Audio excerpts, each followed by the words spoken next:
Bonjour à tous et bienvenue sur ma chaîne. Aujourd'hui, on se retrouve pour la recette des tartelettes à la framboise et crème pâtissière. Si ça vous intéresse, suivez-moi. Je vous laisse avec les ingrédients.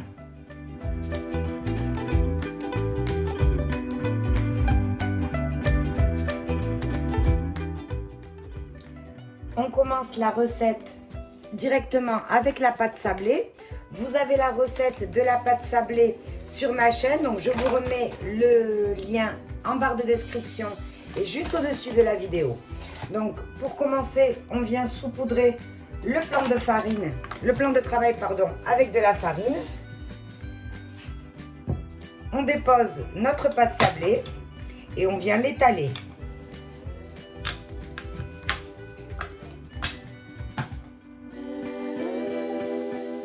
On vient ensuite prendre notre moule à tarte. Donc moi aujourd'hui j'en ai un ovale, mais vous pouvez très bien utiliser ceux à tartelettes, les moules démontables, etc. Tout dépend de la forme que vous voudrez donner à votre tarte. Donc on va venir détailler la pâte de la taille de notre moule. On la pose directement sur la plaque qui ira au four avec du papier sulfurisé dessus, ça nous facilitera la tâche. Hop, on retire la pâte et on la dépose dedans le cercle.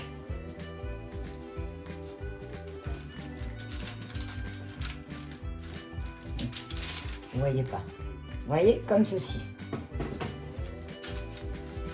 Ensuite, avec le reste de la pâte, on vient y tracer des bandes. Une fois que j'ai découpé ma bande, je fais la même chose. Je la retire de ma pâte et je viens la mettre sur les contours en appuyant légèrement avec le bout de nos doigts.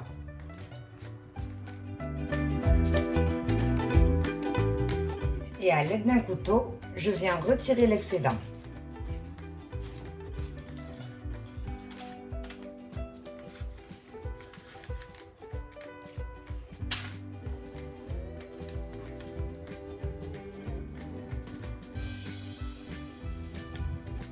Avec la pâte qui reste, alors vous pouvez très bien refaire un deuxième ovale comme celui-ci.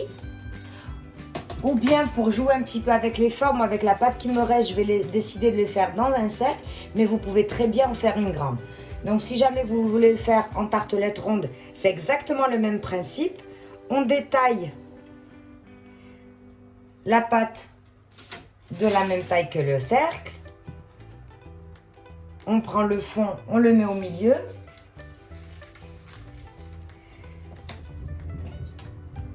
Et on vient détailler des bandes pour les poser sur le contour.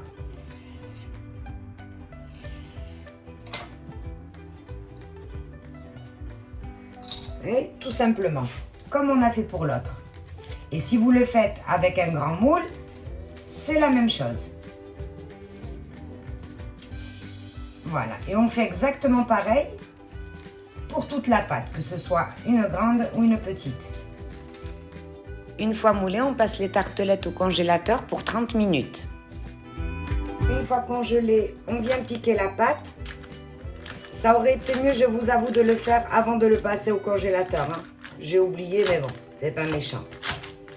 Donc, on pique la pâte pour éviter qu'elle se soulève à la cuisson. On vient y déposer du papier sulfurisé de la taille de nos moules pour éviter qu'ils aient contact avec les pois qu'on va leur mettre par-dessus. Juste une question d'hygiène. Voilà, donc c'est prêt. On a piqué nos tartes, on a mis du papier sulfurisé, on l'a recouvert de pois. Il n'y a plus qu'à le mettre au four préchauffé à 170 degrés pendant une vingtaine de minutes. Tout dépendra des fours.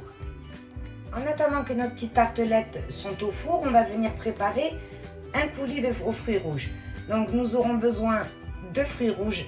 Je les ai pris congelés parce que c'est pas trop la saison, compliquée pour trouver. Il nous faudra du sucre et des feuilles de gélatine. Comme toujours, vous retrouverez les quantités en barre de description.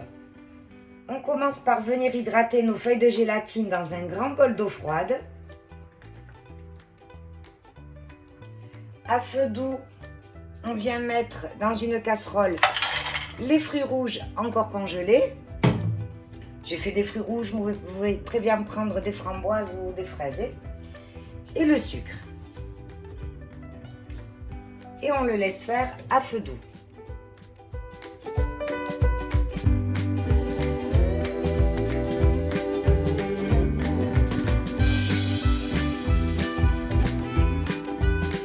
Quand vous voyez que ça a bien fondu et que ça commence à sentir bien bon dans la cuisine, vous éteignez le feu.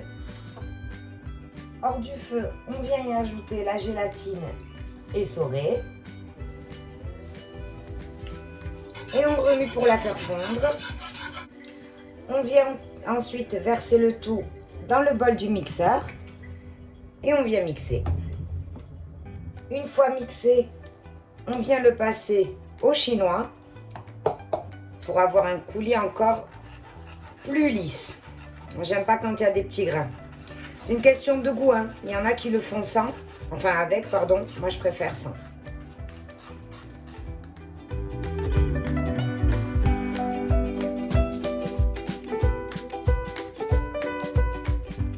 On laisse refroidir à température ambiante. Au bout des 20 minutes de cuisson, on retire les pois et le papier sulfurisé et on les remet une dizaine de minutes au four de manière à finir de cuire le fond de tarte. Si vous voyez qu'il y a un cercle comme celui-ci qui ne se retire pas facilement, vous le laissez avec, c'est que c'est pas encore totalement cuit, on le retirera à la sortie. Nos fonds de tarte ont refroidi ainsi que le confit de fruits rouges. On va pouvoir venir recouvrir nos fonds de tarte.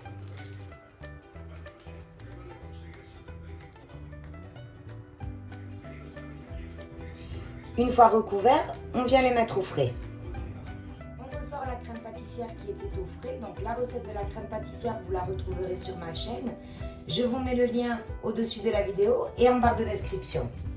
Donc on vient la mettre dans le bol du robot et on vient la rebattre pour la lisser.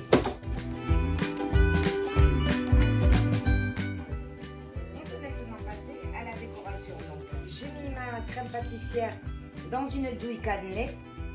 Donc c'est la 8B de Wilton. Et on vient pocher gentiment sur notre tarte.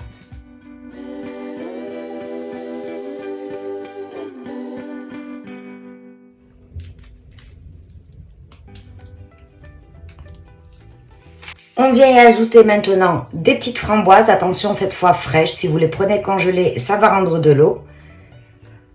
Et on vient les disposer sur notre tarte.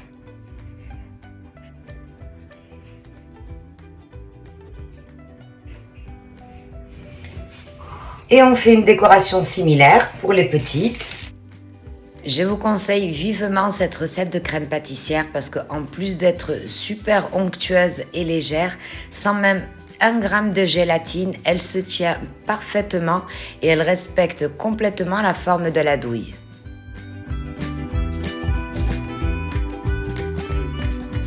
Et on fait pareil pour toutes les tartes. Et pour finir, on vient gentiment saupoudrer de sucre glace.